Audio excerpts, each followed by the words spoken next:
What's up mga ka-Money Magnet? Naririto naman tayo para sa swerteng dala sa atin ng mga asin.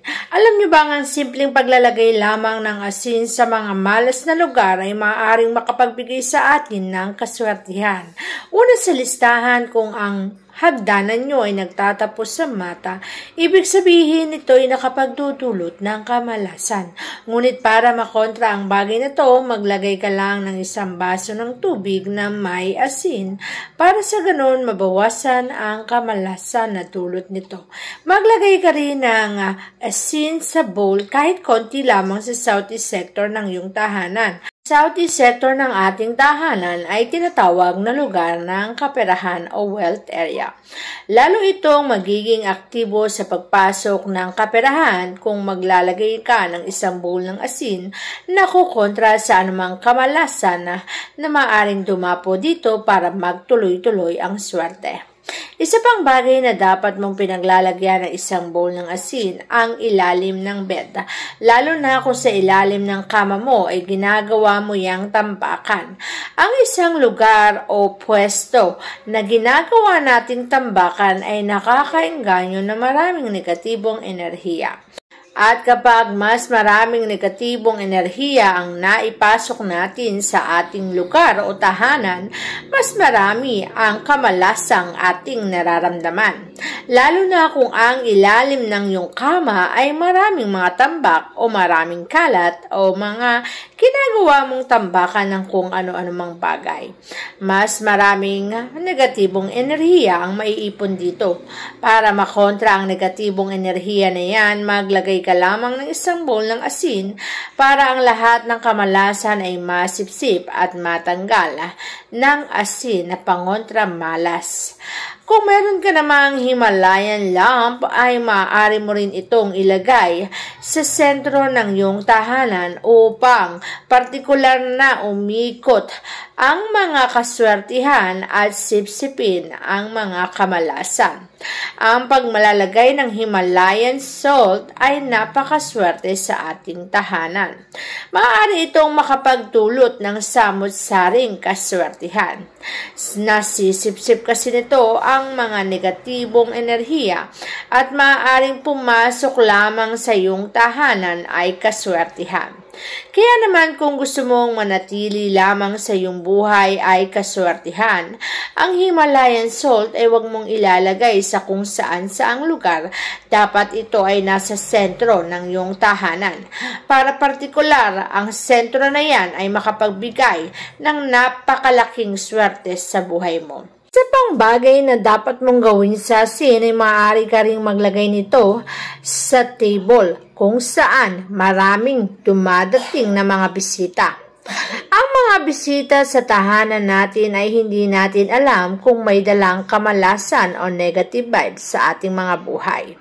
Maaaring sa table kung saan mas nag-e-enjoy ang mga bisita ay maglagay ka lamang ng isang bowl ng asin upang kahit ano pa ang kamalasan na ang madala nila sa tahanan mo ay agad-agad itong sisipsipin ng asin para hindi na magkalat sa buong tahanan mo at makapagdulot ng kamalasan. Ang bagay na to ay dapat mong pakatandaan upang hindi na magdulot ng kamalasan sa buhay mo at hindi ka malasin sa anumang transaksyon na gagawin mo.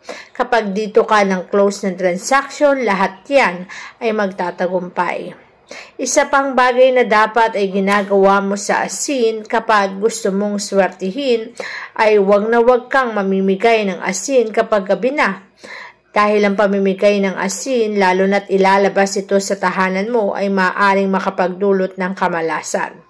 Ngunit kung ikaw naman ay gusto mong balutin ang kaswertehan ng iyong tahanan, mas mainam na sa bahay sa iyong kusina kung saan ka nagluluto ay maglagay ka rin ng isang bowl ng asin.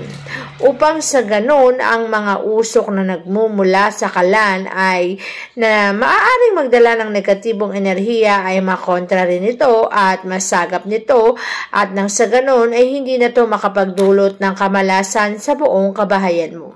At sa ganon, ang buhay mo ay aasenso at hindi mo mararanasan ang kamalasan na maaring idulot nito sa iyong buhay. Isa pang bagay na dapat natin pakakatandaan sa asin, sa anumang bagay na ginagawa natin sa tahanan natin ay pwede po itong maging pangontra, malas. Madalas kong sinasabi na ang magkatabing poset ay kalan ay malas. Maaari kasi itong mangontra sa lahat ng success na pwedeng mangyari sa buhay mo.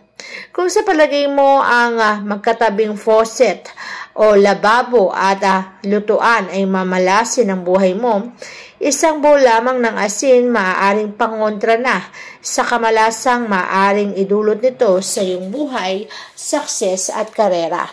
Sapagkat kapag hindi mo ginawa ang bagay na to, maaari itong makapagdulot ng samot-saring kamalasan sa iyo.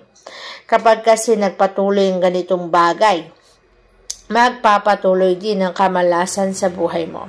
At kapag nagpatuloy ang kamalasan sa buhay mo, ay ikaw rin ang mahihirapan. Isa pang bagay na dapat mong alam ay yung toilet, kung saan tayo magamit pang araw-araw para ilabas sa mga nararamdaman nating sama ng katawan.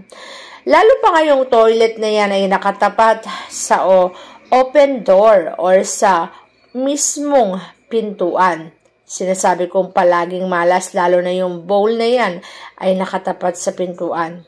At kaya nga tayo may isang bowl ng asin para kontrahin ang pag-flash ng swerte sa buhay mo. Kapag kasi ito'y nanatili sa gantong pwesto, maaaring maubos ang kayamanan at kaperahan na meron ka. Maaari kang masairan, maaari kang maubusan, at maaaring magkaroon ng problema sa darating na mga araw. Ngunit sa paglalagay lamang ng isang bowl ng asin ay maaari na itong makabawas sa kamalasang maaaring idulot sa iyong buhay. At syempre, huwag mong kalimutan ang pinaka-main door ng ating mga tahanan kung saan pumapasok ang blessing, diyan din pumapasok ang kamalasan. Kapag sa main door ang palagay nyo ay maraming poison arrow, ang mga poison arrow ay direktang nagbibigay ng kamalasan tulad ng poste, wall o kaya naman ay harapan pintuan ng kapitbahay. Ngunit kapag ikaw ay naglagay ng isang bowl ng asin sa may main door, maaari nitong masipsip o makontra ang malas na maaaring ibigay sa iyo ng mga poison arrow na yan. Kaya sa pamamagitan ng paglalagay nito, makakatulong to para ikaw ay makaiwas sa anumang uri ng kamalasan upang ang manatili lamang sa iyong buhay ay puro kaswertehan. Upang sa ganon ang buhay mo ay umasenso, magkaroon ng magandang resulta sa hinaharap, ang kaswertehan ay mapa sa iyong buhay.